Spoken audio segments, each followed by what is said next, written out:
Bonjour, bonjour, bienvenue sur le plateau de Bâti Journal TV. Nous sommes à Dijon au Forum Bois Construction 2018 et cet après-midi nous allons parler bardage, nous allons parler enveloppe bois bien sûr. Avec moi pour en parler, monsieur Jean-Luc Sandoz, bonjour. Bonjour. Avec le micro s'il vous plaît, ne l'oubliez pas. Bonjour, pardon. Vous êtes le dirigeant de CBS Lifetime, est-ce que vous pouvez nous dire de quoi il s'agit? Lifetime, pas Time. Voilà, CBS Lifetime, on est tout simplement un petit groupe de conception-réalisation, structure bois. Les ingénieurs de CBS conçoivent, calculent, préparent le projet, définissent le projet. Entre deux, il y a une société de production de préfabrication qui s'appelle Ecoteam à Chambéry. Et puis Lifteam est l'équipe qui va gérer le projet, faire la construction, faire les travaux en structure bois, en macrolo ou en entreprise générale. À côté de vous, Sabrina Pedrono, bonjour. Bonjour. Vous êtes déléguée France Douglas, donc vous intéressez au Douglas. C'est ça, France Douglas, c'est l'interprofession nationale pour la connaissance et la promotion du Douglas. À côté de vous, monsieur Christophe Gramont, bonjour. Bonjour. Vous êtes directeur commercial de Cosilva. Oui. Cosilva. Alors Cosilva, nous sommes fabricants de lamellés collés, spécialisés dans le Douglas, et au travers duquel on a une gamme de produits en bardage, lamellés collés. Alors on va voir justement avec vous, on va commencer par un petit état des lieux du marché. Comment ça se passe le bardage bois aujourd'hui? Alors sur ces 10 dernières années, il y a eu une large évolution du marché de la vêture bois, principalement due à une meilleure connaissance du public, du consommateur, du matériau et du rendu final. On est sur un produit qui reste relativement hétérogène, qui a des phases de vieillissement. Et il a fallu ce côté pédagogue, je dirais, pour apprendre aux gens la normalité du vieillissement du bois en façade. Vous parlez grand public. Du côté de la maîtrise d'ouvrage ou de la maîtrise d'œuvre, je pense aux architectes, mais je pense aussi à certaines villes qui ont peur un petit peu, comme Bordeaux, de voir du bois en façade vieillir. Est-ce que là aussi les choses ont évolué ou est-ce qu'il y a encore de la pédagogie à faire? Alors il y a toujours de la pédagogie, il y a surtout malheureusement quelques contre-performances qui ne sont pas dues aux matériaux qui ont été effectués et forcément tout de suite c'est des choses qui sont mises en avant. Donc je dirais que les gens ont encore besoin d'être, même les grandes agglomérations ont besoin d'être conseillés, d'être informés et de choisir le bon produit au bon endroit. Aujourd'hui les vêtures bois permettent d'avoir une large gamme de produits et on répond à peu près à tous les cas de figure. Il s'agit simplement d'associer un petit peu l'ingénierie pour la mise en œuvre et de ne pas faire n'importe quoi. Pas faire n'importe quoi, mais on verra l'importance après qu'il y a à voir le avant et après. Sabrina Pedrono, de votre côté, comment vous voyez évoluer le marché chez les gens du Douglas? Alors, on a quelques chiffres. En 2015, il s'était consommé en France environ 200 000 m3 de bardage. Toutes essences confondues. Toutes essences confondues. Et c'était déjà 7% de plus qu'en 2010. Donc on pense qu'aujourd'hui, je n'ai pas de chiffres plus récents, mais que le marché continue à évoluer dans ce sens. Et en fait, dans ce chiffre, ce qui est important, c'est que le Douglas a une plus grande part. On était sur le bardage résineux à 23% de Douglas. Aujourd'hui, on en est à 48%. En tout cas en 2015. Et ça s'explique par plusieurs choses en fait. Le Douglas, c'est une essence sur laquelle on a beaucoup travaillé. On parlait de pédagogie. La filière Douglas s'est constituée depuis quelques années. On connaît bien le matériau. Ça permet de le mettre en œuvre en toute connaissance de cause. Les entreprises ont travaillé sur les connaissances qu'on a diffusées. On avait des produits bien standardisés, bien calibrés. Donc ça a permis l'émergence de produits à plus forte valeur ajoutée, notamment sur le bardage, avec des innovations constantes. Quelles sont ces innovations? Enfin, quel type de produit on va trouver le plus facilement aujourd'hui? Alors, vous avez par exemple, mais Christophe en parlait, du bardage lamellé collé. Donc ça a des atouts que Christophe va certainement développer tout à l'heure. On a aussi un travail sur le design, des profils très particuliers qui permettent aux architectes aujourd'hui d'être très libres sur la création, tout en ayant une sécurité totale sur la technique. Après, il y a des finitions aussi qui existent, qui sont applicables sur les essences et qui permettent d'anticiper le vieillissement.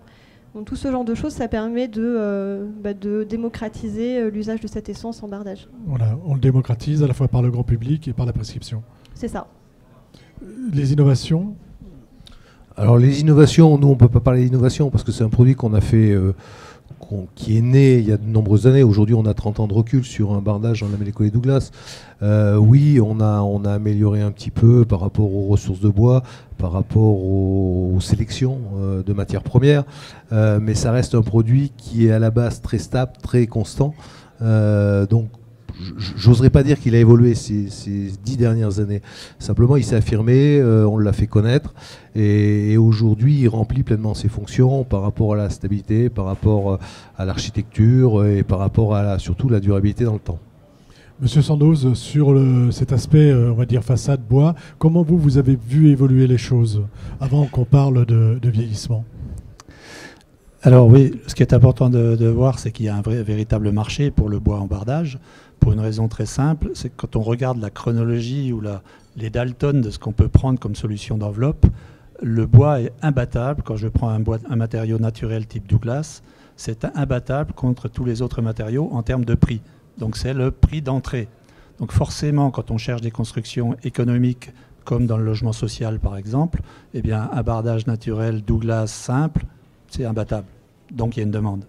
Juste derrière, on va trouver les enduits, mais c'est quand même compliqué pas compliqué, mais sensible quand on rajoute l'échafaudage.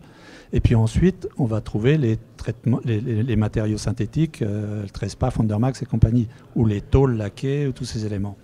Donc le bois fait l'entrée de gamme, mais aujourd'hui, on a techniquement, entre la ressource et la transformation, on a la possibilité d'avoir des traitements, les traitements dans la masse, par exemple l'autoclave ou le traitement thermique, et des traitements de surface, par exemple les saturateurs et les lasures.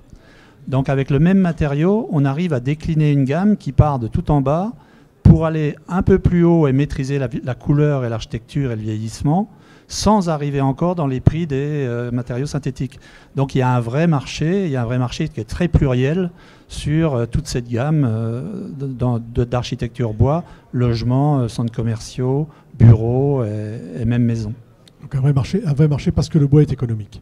Parce que le bois est économique, absolument. Et quel que soit même si on a un niveau de finition très élevé, on reste quand même économique. Voilà, ça reste économique. Et même les gens de la filière concurrente ont compris que c'était un matériau économique. Donc on nous arrive très souvent de faire de l'ITE avec un bardage bois, parce que c'est imbattable en prix. Sur l'aspect durabilité, c'est un peu ce qu'on a reproché, hein, ce qu'on a entendu. On a entendu beaucoup, ça grille, c'est pas beau, ça ne va pas tenir, ça ne tiendra pas plus de 10 ans, pas plus de 15 ans. Qu'est-ce que chacun d'entre vous a à me dire là-dessus aujourd'hui? Est-ce que cette image-là est passée ou est-ce qu'elle est encore présente? Et puis après, on verra sur l'analyse de ce qui se passe. Donc sur l'aspect durabilité, est-ce que l'état d'esprit a changé? Alors, sur l'aspect durabilité, je pense que de plus en plus de gens dans la filière bois construction comprennent la problématique du bois. Il faut évacuer le problème de biodégradation, le problème de pourriture du bardage. Donc ça, c'est la durabilité naturelle ou le traitement de surface ou le traitement dans la masse. Et après on va avoir un matériau qui va vivre. Il faut respecter les règles de mise en œuvre. Et on n'a pas de problème. Alors sur le vieillissement, si je rentre sur ce sujet, je crois qu'aujourd'hui tout le monde comprend que si on prend un Douglas naturel sans rien, là, il va griser et vieillir. On sait le faire pré-griser, on s'est proposé l'état qu'on devrait atteindre dans 10 ans, à quelque chose près, si on respecte tout un tas de critères sur la chaîne de mise en œuvre. Chez Cosilva, qu'est-ce que vous vendez le plus des produits qui sont déjà très traités, très finis, on va dire, ou du naturel? Alors, les produits qui sont le plus vendus chez nous sont les produits dits naturels.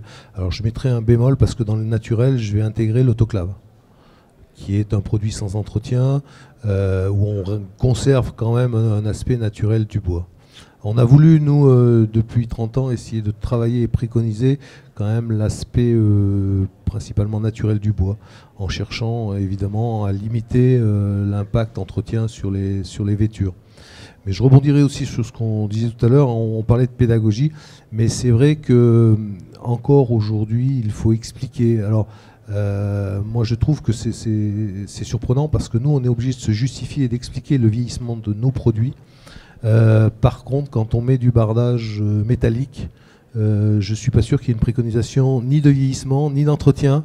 Et on ne se justifie pas de ce qu'il va devenir au bout de 20 ans. Nous, aujourd'hui, moi j'ai un référentiel, par exemple photo, que je mets à disposition de mes commerciaux pour qu'ils puissent montrer du bardage qui a 20 ans en bois. Parce qu'on se doit de le justifier. Et il y a encore ce discours qui est un petit peu... Voilà, c'est-à-dire que le matériau bois est un peu obligé de se justifier quant à sa durabilité, ce qui n'est pas le cas peut-être de ses concurrents. Oui, tout à fait. Sabine Prédenreau, là-dessus, est-ce que vous constatez un changement d'image? Et puis, pareil, chez vous, c'est plutôt des produits naturels que vous voyez partir? Alors déjà, vous je trouve analysez votre que marché. la filière, oui, c'est énormément professionnalisé. Déjà, il y a énormément de documents qui sont sortis pour mieux expliquer le DTU, le vieillissement du bois, visuel, esthétique. Enfin, je pense qu'aujourd'hui, personne ne se fait surprendre. À côté de ça... Ça marche. D'accord. Je trouve qu'au niveau de la demande, on va vers des produits à aspect plus naturel, effectivement. Alors, vers des tons plus coloris bois ou avec l'aspect grisé que prend le bois en vieillissant. Et on aime aussi, le public aime aussi le bardage qui laisse apparaître le veinage du bois. Vraiment, on le voit. On a envie de voir la matière. Voilà, c'est ça, on a envie de voir la matière.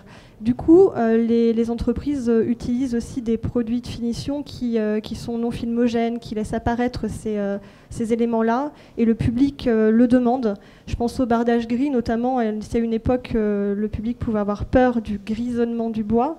Aujourd'hui, c'est presque l'inverse, puisqu'on peut l'acheter tout gris, à la pose. Et c'est même, je crois, aujourd'hui, la couleur la plus demandée. D'accord, donc il y a vraiment un changement de... Il y a un changement de perception. Monsieur Sandoz, vous avez étudié, vous êtes en train d'étudier un peu ce qui se passe lorsque le bois vieillit. Et vous prenez, vous avez des photos, hein, la même façade à 15 ans d'intervalle. Qu'est-ce qui se passe ? Alors effectivement, avec notre équipe d'ingénierie, on a été sollicité plusieurs fois depuis une quinzaine d'années pour expertiser des bardages qui ne vieillissaient pas comme prévu. Donc ça nous a amené à développer... Ça veut dire quoi qu'ils ne vieillissent pas comme prévu? Enfin, des façades qui étaient très dégradées. Donc ça nous a amené à faire une étude approfondie sur les cas qui ne marchaient pas, et ensuite de lancer une campagne photographique sur les cas qui n'ont pas fait d'histoire, donc sur ceux qui sont considérés bien marchés, pour juxtaposer avec des photos professionnelles la photo avant et la photo après, 6, 8, 10, 12, 14 ans plus tard. Et là, on découvre des choses très très intéressantes. D'abord, il n'y a pas qu'une seule règle, il y a beaucoup de choses qui entrent en ligne de compte, mais si j'essaye de résumer, il y a principalement 3 facteurs. Il y a un facteur de salissure qui vient par la tête du bâtiment, le niveau de la tête d'acrotère, qui a une bavette, une tôle de protection. Cette bavette, si elle est orientée vers la façade extérieure, elle fait couler l'eau sur la façade, et donc vous avez le nettoyage de la bavette supérieure, vous avez son nettoyage qui coule sur la façade. Donc ça vous fait des grandes larmes dégueulasses, y compris la merde de pigeon. Donc vous voyez qu'il y a déjà un problème de bien orienter cette bavette vers l'intérieur de l'acrotère et pas de la relancer en façade. Ça, c'est le premier point pour tout ce qui est de salissure du niveau supérieur du couronnement des bâtiments. Voilà. La bavette, on la tourne du côté de toiture plate, on va dire toiture terrasse, et pas du côté façade. Voilà, c'est ça. Donc ça, c'est le premier point. Le deuxième point, il y a bien entendu des salissures de la pollution et de la pollution atmosphérique des villes quand on est en urbanisme, notamment dans les projets de Paris. Les projets qu'on étudiait sont tous en pleine ville. Et ensuite, vous avez un facteur qui est extrêmement important, qui est celui qu'on connaît bien, qui est l'eau sur la façade. Donc l'eau sur la façade, ça se décline dans plusieurs façons. D'abord, vous avez 2 types de bardage. Vous avez le bardage ouvert ou le bardage fermé. Le bardage fermé, c'est les clins qui sont emboîtés, qui font une vraie peau hermétique. Et donc, 100% de l'eau va circuler sur ce type de bardage. Le bardage ouvert, c'est des latis ou des éléments ajourés. Donc, une partie de l'eau va partir à travers et il y aura un écoulement qui sera très réduit parce que l'eau de surface va capillariser autour du bâton de bardage. Donc il n'y a presque plus d'écoulement. Donc vous verrez sur les photos qu'un bardage ajouré est 10 fois plus facile à maîtriser qu'un bardage fermé, ce qui est une première grande information. Et ensuite, quand on a un bardage fermé, eh bien, on a une cumule de l'eau qui s'écoule. Le niveau supérieur sera moins détérioré que celui d'en dessous, et que celui d'en dessous, et que celui du bas. Le bas ramasse la somme de pluie des 3 niveaux, il est délavé 4 fois plus de celui du R+4. Donc il vieillira beaucoup plus difficile. Sachant que le vieillissement, je rappelle, c'est la combinaison de la photooxydation du soleil, du délavement de l'eau des composés dégradés de type cellulosique. Il reste les polyphénols qui sont sombres, donc il reste un gris. Donc c'est une usure, une abrasure de cet état de surface. Hein.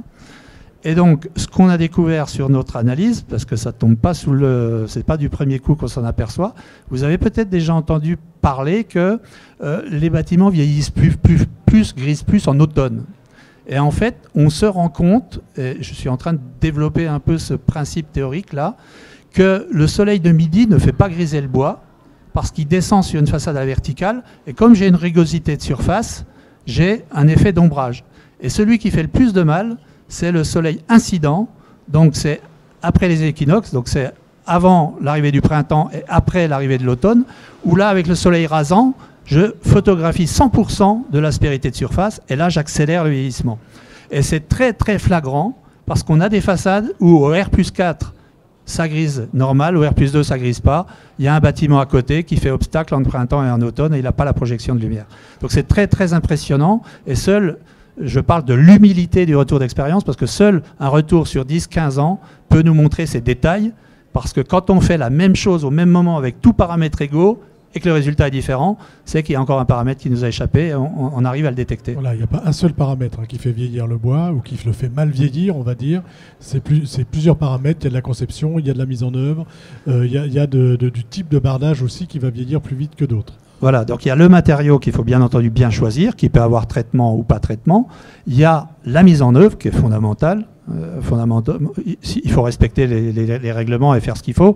On a eu beaucoup de bardages posés qu'avec une pointe, ben, ils se déboîtent. Avec les variations dimensionnelles, ils éclatent. Bon, ça, on va dire que ça, c'est les cas d'écoles qui sont réglés en principe. Et après, il reste le type de façade, comment est structurée, comment est faite la façade, quelle hauteur est là, et tout ce qui est environnant qui peut générer des effets d'ombre. Et bien entendu, le plus courant et celui qui marche le mieux, c'est la casquette qui fait de l'ombre. Là, il n'y a plus de problème du tout. Mais la casquette, il y a beaucoup de bâtiments qui n'en ont pas. Donc on a analysé, justement, quand on fait faux sans casquette, qu'est-ce qui se passe? Et là, on voit tout un tas de différenciations.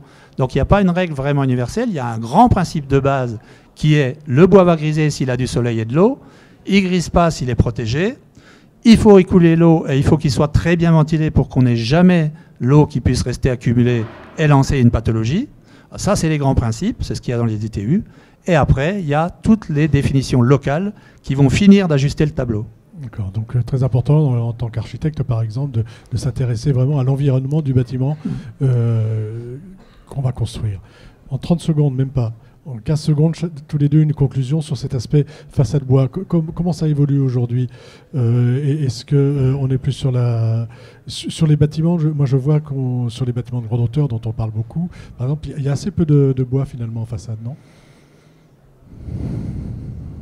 Oui, je dirais qu'après c'est variable, c'est aussi peut-être un choix architectural. Je dirais qu'on ne peut pas non plus généraliser et mettre du bois partout.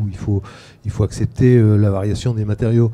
Aujourd'hui, le bois s'est développé, il a pris des parts de marché importantes et je pense qu'il faut le mettre si on a envie de le mettre. Je dirais, il faut que le bois reste un choix, un confort, pas forcément une mode, mais vraiment un choix de l'utilisateur par rapport à ses critères, ses avantages. Donc, on a passé rapidement les sujets, mais il y en a encore bien d'autres. On pourrait développer. Moi, mon métier, c'est de développer les avantages du bois. J'ai un panel d'arguments face à des produits comme le béton ou comme le métal.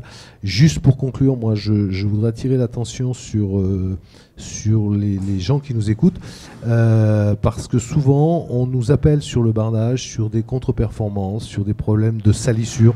On l'oublie parce qu'on attribue souvent la salissure à un problème de pourriture. Simplement, souvent, c'est des pollutions d'environnement qui font qu'on le détecte sur le bois. Et si on prend un tout petit peu de recul, et si à un moment donné, on prend le temps de s'arrêter dans un milieu où il y a du bois, du métal, du béton, eh ben, on se rendra facilement compte que les éléments qu'on va nommer comme des désordres sur le bois apparaissent de même façon sur le métal et sur le béton. Par contre, on les considère différemment. C'est-à-dire les problèmes de pollution, si vous regardez bien une façade en béton, on en voit dans les agglomérations, on en voit partout, qui sont largement aussi disgracieuses. C'est beaucoup une question d'image que des façades en bois. Et j'aimerais simplement qu'on s'arrête 2 minutes et qu'on prenne le temps de regarder avant de juger, parce que c'est quand même notre discours au quotidien. Moi, je suis souvent appelé sur des sujets que l'on a réalisés ou pas d'ailleurs, en me disant ouais mais mon bois est pourri. Ben non, votre bois il est sale. Donc voilà, alors votre façade en métal, bac acier, vous acceptez de mettre un coup d'eau dessus pour la nettoyer. Votre façade en enduit, vous la nettoyez régulièrement avec le crépi, avec le Karcher, et ben le bardage, il faut savoir le faire aussi. Et puis mon bardage, il est fendu, bah ouais, mais les façades en béton, j'en vois aussi régulièrement qui sont fendues. Et je vois aussi souvent des façades en métal où les gens, c'est comme une voiture, vous venez de l'acheter, vous cabossez l'aile au bout de 8 jours, vous la conservez toute sa vie, je pense souvent à cet exemple-là, avec une aile cabossée. Et vous voyez souvent des façades en bardage, métalliques qui sont cabossés parce que l'usage du bâtiment a fait qu'il y a eu un choc et les gens conservent leur bâtiment pendant les 30 ans cabossés. Alors qu'en bardage, vous supprimez une lame, vous la remplacez. C'est un entretien qui est tout à fait... C'est un argument que je... C'est un argument, oui. Voilà. L'idée, c'est de dire ça vieillit, mais tous les matériaux vieillissent. Tous les matériaux vieillissent et le bardage, bois, a quand même un certain nombre d'avantages aussi par rapport aux autres. C'était 15 secondes. Sabrina. Non, donc effectivement, toutes les façades sont pas en bois et c'est pas très grave à mon avis. Ce qui compte, c'est que celles qui sont faites soient maîtrisées et je crois que c'est de plus en plus le cas. Et aujourd'hui, une maîtrise d'ouvrage ou d'œuvre qui voudrait faire un bardage a le choix, peut se faire plaisir sur... Voilà, on a vraiment la possibilité de choisir. Ils peuvent exprimer leur créativité et le faire en sécurité puisqu'aujourd'hui c'est un produit qui est de plus en plus maîtrisé. Merci beaucoup d'être venu sur le plateau de Bâti-Journal TV. Une émission à retrouver sur notre site Bâti-Journal TV, sur le site de nos partenaires, donc le Forum Bois Construction bien sûr, et franceboisforêt.fr. Merci à vous d'être venu jusque-là. Merci.